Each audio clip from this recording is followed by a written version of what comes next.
Day 36 inside the Big Brother house, and I think we are officially watching this game reset itself. Kamu made his veto decision. One of the major alliances from the beginning of the game looks completely dead. People are finally starting to organize against the icons, and the crazy part is that information about those plans is already starting to leak. But there's one player I think we really need to watch going into next week, because Taylor isn't just being talked about as a threat anymore. She started to make moves of her own. So let's get into everything. So as we all know, Kamu did not use the power of veto, so Haley, Chuck, and Barrett remained on the block heading into the Blockbuster. This is actually the first time this season that the original noms have stayed exactly the same after the veto ceremony, but honestly, the bigger story isn't what Kamu did with the veto, it's what happened after it. Kamu had a really important conversation with Drew where he basically declared the Toolshed dead. Kamu told Drew that he felt iced out during the Lyric versus Mallerie vote, and he also revealed that people within that group had been pushing to break up Drew and Mallerie last week. Kamu made it pretty clear that after everything that's happened, he doesn't really consider that alliance to be a real thing anymore. So one of the structures we've been following for weeks has basically collapsed, and now everybody involved has to figure out where they're going to go next. And for Kamu, there may already be an answer. Devens had a long conversation with Kamu and apparently came away from it feeling really good, because afterward, he went to D and started pitching the idea of keeping Kamu close and potentially using him as a weapon. Strategically, I understand it. Kamu can win competitions. He's looking for somewhere to land, and if you believe you can keep him loyal to you, why take him out when you can point him towards somebody else? Here's where things start getting really interesting, because while Devens is talking about bringing Kamu closer to the icons, upstairs you got people discussing how to take the icons out. Lala, Taylor, Melody, and Mallerie are hanging out in the HOH room, having some wine and talking game. Eventually, the conversation turns into sticking together and having enough numbers to make a move. Then Yash joins.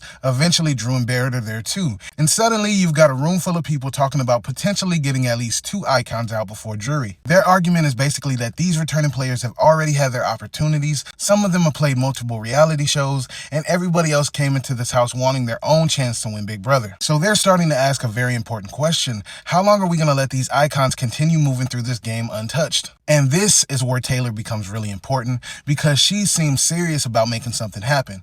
She's not just sitting around saying the icons are dangerous. She's talking to people, planting seeds, and trying to create the numbers necessary for somebody to actually take that shot. If Taylor or somebody close to her wins the next HOH, we could finally see the icons touch the block. But Taylor might want to be very careful about who she's talking to, because Drew and Barrett are in some of these conversations, and those two have relationships all over this house. And sure enough, it doesn't take long before information starts making its way back toward D and Angela. Barrett later talks with D and Angela, and he doesn't completely expose everything that happened upstairs, but he gives them enough to know that something is going on. He lets them know that some type of deal seems to be developing, and then he drops another piece of info that might be even more important. Drew, Barrett, Melody, and Mallerie have become extremely close, and D and Angela immediately start thinking about how they could break that up. Their thinking is basically that if Melody or Mallerie leaves, Drew and Barrett could potentially move even closer to them. So this little middle group hasn't even completely figured out what it wants to be yet, and other people are already discussing how to dismantle it. Here's what makes this thing even messier. I don't think Drew, Barrett, Melody, and Mallerie are necessarily on the same page themselves. Drew and Barrett seem much more comfortable maintaining their relationships with the icons, while Melody and Mallerie seem more willing to work with people like Taylor and Lala. So you've got this 4-person group sitting directly in the middle of the house, but half of them may be leaning one direction and half may be leaning the other. That could make them extremely powerful, or it can make them extremely easy to break apart. And then Taylor's situation gets even more interesting, because D is already getting suspicious of her.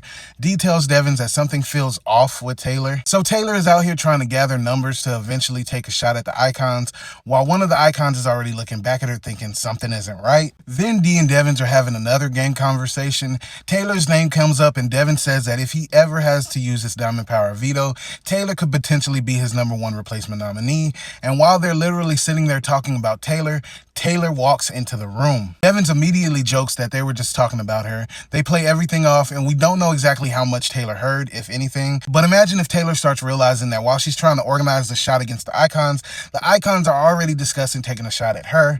That could speed this entire war up. And Devens' diamond power veto is something we can't forget about either. According to Devens, he's only got a few more weeks to use it, and he's basically said that if he gets close to the end of that window without needing it, he's going to use it anyway. So anybody thinking about taking a shot at that Devens needs to remember that even if you win HOH, put him on the block, he still has the ability to potentially turn your entire week upside down. Now let's get to this week's eviction, because as of right now, things are becoming a little clearer. Haley appears to be in the most danger, Chuck looks more like the backup target, and Barrett seems to be sitting in the safest position of the three. If Barrett ends up in those final two chairs Thursday night, right now I have a very difficult time seeing him leave. Chuck apparently believes he could potentially have the votes against Barrett, but I'm not seeing those numbers right now.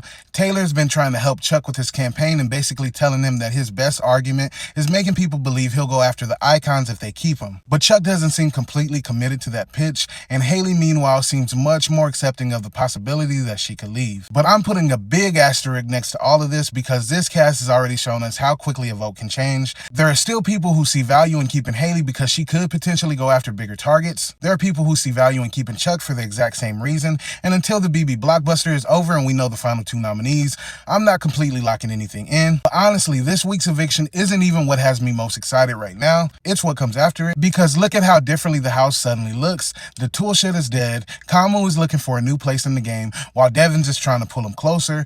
Taylor and Lala are trying to gain numbers, willing to take a shot at the icons. D is already suspect of Taylor. Drew, Barrett, Melody, and Mallerie are sitting right in the middle, but they might not even agree on which direction they want to go. And information about all of these plans are already bouncing around the house. There isn't one giant alliance controlling everything right now. There isn't one obvious side with all the power.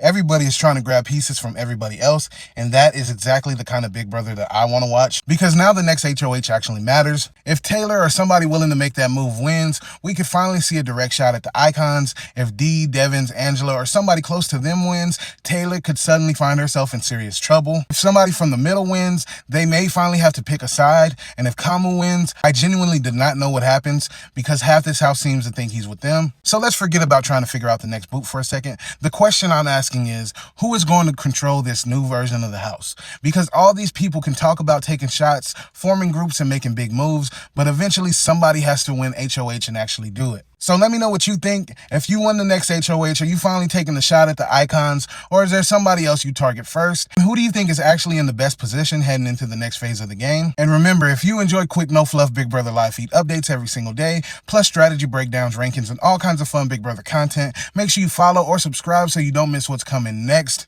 and I'll see you in the next one.